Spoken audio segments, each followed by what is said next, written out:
Hello friends, welcome to Madurai to Malaysia cooking channel.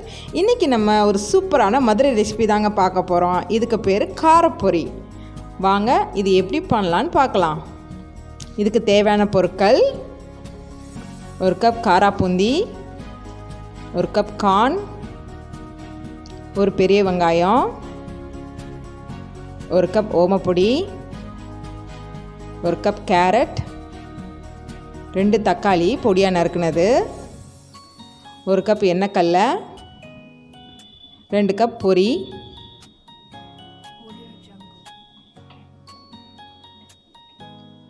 கடாயில் 2 table spoon எண்ணெய் விட்டுக்கோங்க. ஒரு 5-6 கருவேப்பிலை சேர்த்து தாளிச்சிக்கோங்க.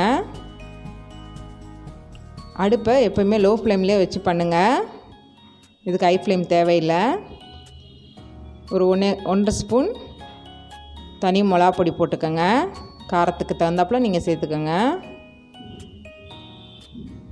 பொடியாக நறுக்கின பெரிய வெங்காயம் கொஞ்சம் லைட்டாக வதக்கிக்கோங்க. அது கூட பொடியாக நறுக்கின தக்காளி ஒன்றா போட்டு நல்லா வதக்கிக்கோங்க.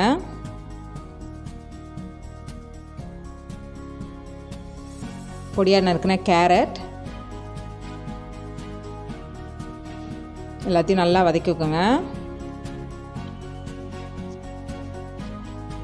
2 கப் பொரி. ரொம்ப அதிகம் வதக்கணும்னு இல்லை, லைட்டாக வதக்கினாலே போதும். இந்த மாதிரி லைட்டாக வதக்கி எடுத்து வச்சுக்கோங்க.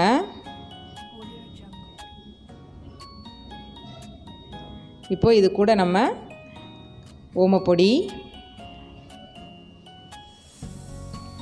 கார்ன், காரா பூந்தி,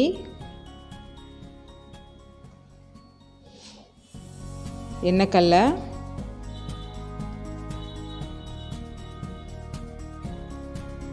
எல்லாம் சேர்த்து ஒரு அரை எலுமிச்சம்பழத்தை சாறு எடுத்து புழிஞ்சிருங்க. லைட்டாக மல்லி தூவி ஒரு கிளறி விட்டுக்கோங்க. அவ்வளோதான் ஃப்ரெண்ட்ஸ், ரொம்பவே ஈஸியான ஈவினிங் ஸ்நாக்ஸ். இது குழந்தைங்களுக்கு ரொம்ப பிடிக்கும். இது மதுரையில் பார்த்திங்கன்னா மீனாட்சி அம்மன் கோயில் பக்கத்தில் ஒரு சின்ன பொட்டி கடையில் இது ரொம்ப சூப்பராக செஞ்சு தருவாங்க. ரொம்ப டேஸ்ட்டாக இருக்கும். ஸோ நீங்களும் மதுரைக்கு போனால் அவசியம் வாங்கி சாப்பிடுங்க. ரொம்ப ஈஸியான ஸ்நாக்ஸ் ரெடி ஆயிடுச்சு. இந்த ரெசிபி உங்களுக்கு பிடிச்சிருந்துச்சுன்னா கண்டிப்பாக லைக் அண்ட் ஷேர் பண்ணுங்கள். எங்கள் சேனலை சப்ஸ்கிரைப் பண்ணுங்கள். மறக்காமல் பக்கத்தில் இருக்க பெல் ஐக்கானை கிளிக் பண்ணிடுங்க. இந்த ரெசிபியை நீங்களும் வீட்டில் பண்ணி பார்த்துட்டு எங்கள் கமெண்ட் பண்ணுங்கள். உங்களுக்கு அடுத்து என்ன ரெசிபி வேணுங்கிறத கமெண்ட் செக்ஷனில் கமெண்ட் பண்ணுங்கள். நான் உங்களுக்கு அதை அடுத்த வீடியோவில் செஞ்சு காட்டுறேன். Until then, bye.